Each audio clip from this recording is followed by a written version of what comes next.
Assalamualaikum warahmatullahi wabarakatuh. Perkenalkan, nama saya Muhammad Bahriansyah. Unit kerja saya, Kantor Pertanahan Kabupaten Banggai. Jabatan saya petugas ukur. Saya adalah peserta latihan dasar calon pegawai negeri sipil gelombang 3 golongan 2. Pada kesempatan kali ini, saya mendapat tugas untuk menganalisis isu kontemporer di lingkungan Kementerian Agraria dan Tata Ruang Badan Pertanahan Nasional. Definisi isu kontemporer. Isu memiliki arti masalah yang dikedepankan atau topik yang sedang hangat diperbincangkan. Beritanya masih menjadi hilir yang tak asing di kalangan masyarakat. Sedangkan kontemporer itu sendiri memiliki arti kekinian atau sesuatu yang terjadi sekarang atau sesuatu yang menjadi tren pada masa sekarang. Dari definisi di atas, kita bisa menyimpulkan bahwa isu-isu kontemporer adalah suatu pokok persoalan yang terjadi pada masa sekarang atau menjadi trending topik pada saat ini. Jadi, solusi penyelesaiannya harus sesuai dengan masa sekarang, yaitu masa modern. Dalam menganalisis isu kontemporer, ada beberapa teori atau metode yang dapat digunakan. Yang pertama, metode SWOT atau strength, kekuatan, weakness, kelemahan, opportunities, peluang, dan threats, ancaman. Metode kedua adalah metode APKL, aktual, problematik, halayak, dan layak. Metode ketiga ada metode USG atau urgensi, tingkat urgensitas masalah, seriousness, tingkat keseriusan masalah, dan growth, tingkat pertumbuhan masalah. Metode keempat ada metode fishbone. Dan metode yang terakhir adalah metode alternatif pemecahan masalah terbaik atau teori tapisan. Kendala atau isu kontemporer tersebut ditapis dengan menggunakan metode USG sebagai berikut. Dalam menggunakan metode ini, saya menggunakan interval penentuan prioritas.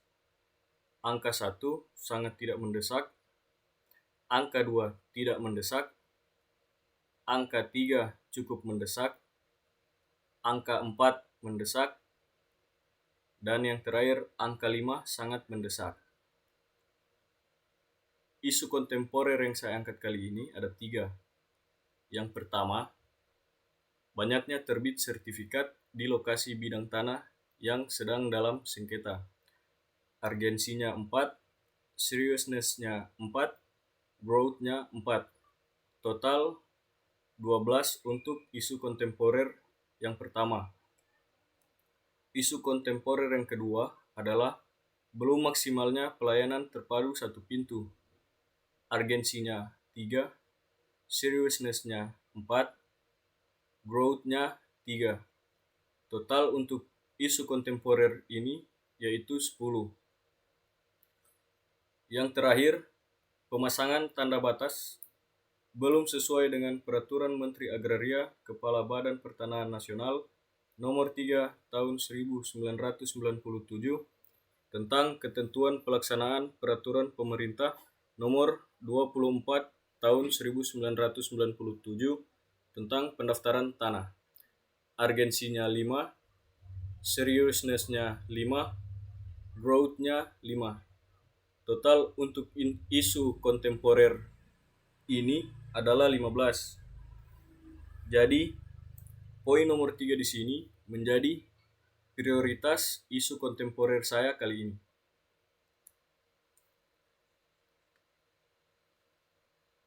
Metode analisa yang saya gunakan adalah metode fishbone. Metode ini adalah sebagai berikut.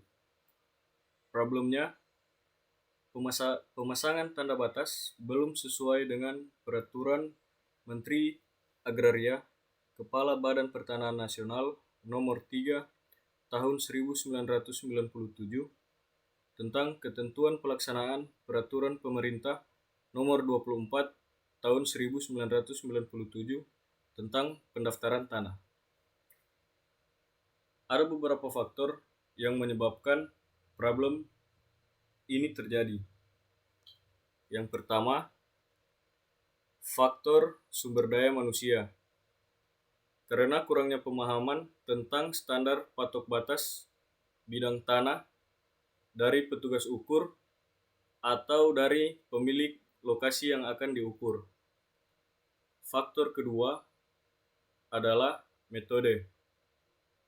Pada saat sosialisasi, tidak dijelaskan secara detail mengenai patok tanda batas yang sesuai dengan Peraturan Menteri Agraria Nomor 3 Tahun 1997. Faktor yang ketiga adalah administrasi. Kurangnya evaluasi dari pemerintah desa dan kantor pertanahan. Dan faktor yang terakhir adalah faktor material karena keterbatasannya sarana penunjang. Rekomendasi penyelesaian isu pemasangan tanda batas belum sesuai dengan Peraturan Menteri Agraria Kepala Badan Pertanahan Nasional Nomor 3 Tahun 1997 tentang ketentuan pelaksanaan Peraturan Pemerintah Nomor 24 Tahun 1997 tentang pendaftaran tanah. Nomor 1. Sub permasalahan. Alternatif penyelesaian dan hasil yang diharapkan, yaitu pada saat sosialisasi tidak dijelaskan secara detail mengenai patok tanda batas yang sesuai Peraturan Menteri Agraria Nomor 3 Tahun 1997. Alternatif penyelesaian seharusnya dijelaskan secara rinci terkait standar patok batas bidang tanah sesuai Peraturan Menteri Agraria Nomor 3 Tahun 1997. Hasil yang diharapkan, semua bidang tanah terpasang patok sesuai standar patok batas bidang tanah sesuai Peraturan Menteri Agraria Nomor 3 Tahun 1997. Kedua, sub permasalahan. Kurangnya pemahaman tentang standar patok batas bidang tanah. Alternatif penyelesaian memberikan contoh atau sampel berupa patok batas bidang tanah yang sudah sesuai standar Peraturan Menteri Agraria Nomor 3 Tahun 1997. Hasil yang diharapkan, masyarakat atau petugas ukur sudah paham tentang patok tanda batas yang sesuai standar. Nomor 3. Sub permasalahan. Kurangnya evaluasi dari pemerintah desa dan kantor pertanahan. Alternatif penyelesaiannya dibuat jadwal monitoring dan evaluasi dari kantor pertanahan dan pemerintah desa untuk mengecek secara langsung batas bidang tanah pemilik lahan di lapangan. Hasil yang diharapkan, semua bidang tanah terpasang patok sesuai standar patok batas bidang tanah sesuai Peraturan Menteri Agraria Nomor 3 Tahun 1997. Nomor 4 atau yang terakhir, sub permasalahan, keterbatasan sarana penunjang.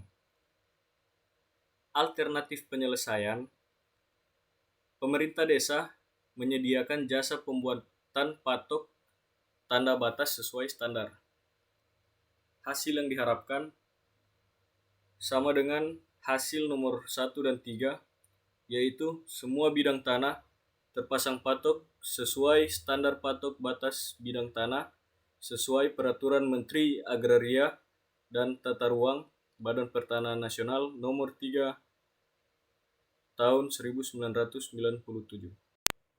Sekian analisis saya tentang isu kontemporer di lingkungan Kementerian Agraria dan Tata Ruang Badan Pertanahan Nasional. Terima kasih sudah menonton. Sampai jumpa di video selanjutnya.